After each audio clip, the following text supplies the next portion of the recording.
Donc cette motion est la mise en scène finalement d'une Vélorussion innovante pour la région Nouvelle-Aquitaine. La région s'engageant à un prêt de vélo à chaque lycéen apprenti sur la base du volontariat. Si les lycéens apprentis représentent l'avenir de Nouvelle-Aquitaine, leur expérience précoce de l'écomobilité est un levier indispensable participant à une meilleure santé, une aide à l'attention en classe, contribuant de façon indirecte à la réussite scolaire et civique face aux défis du siècle.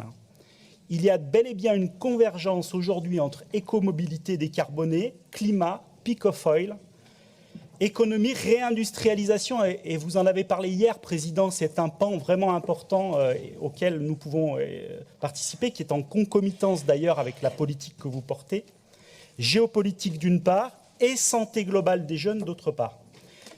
C'est une convergence, vous l'avez compris, gagnant-gagnant, sans parler de l'autonomie autour de l'auto-réparation, par exemple, pour les lycéens. Cette motion est donc une opportunité de rebond vertueux pour tous dans nos territoires. En plus de toutes les aménités positives, santé, climat, diminution des pollutions, apaisement, développement économique d'une filière endogène dans notre région, cette motion s'articule en synergie avec les objectifs majeurs du plan vélo national.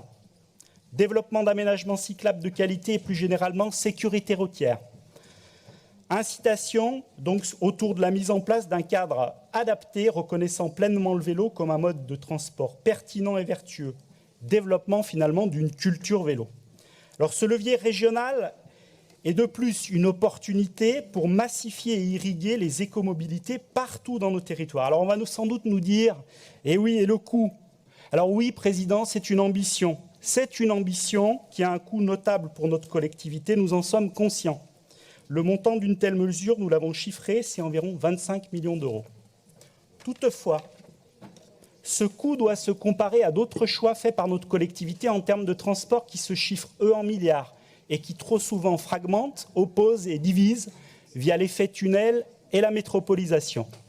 Nous assumons ce choix du développement massif des écomobilités car nous souhaitons apaiser nos territoires et favoriser un report modal décarboné. Pour reprendre une vieille dialectique du géographe de la ruralité Armand Frémont, apaisons nos territoires à l'échelle de l'espace vécu. Ruralité, justement. On va sans doute nous dire, mais le vélo, c'est un truc d'urbain.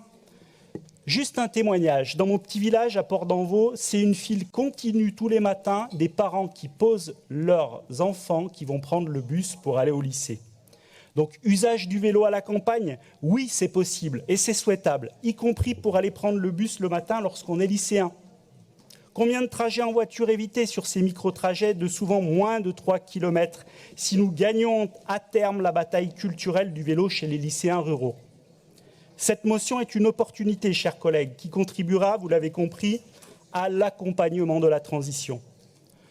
Nous l'espérons au-delà de nos approches partisanes, que vous soutiendrez pleinement cette motion pour la jeunesse, au cœur de notre engagement commun pour l'intérêt général. Merci de votre écoute.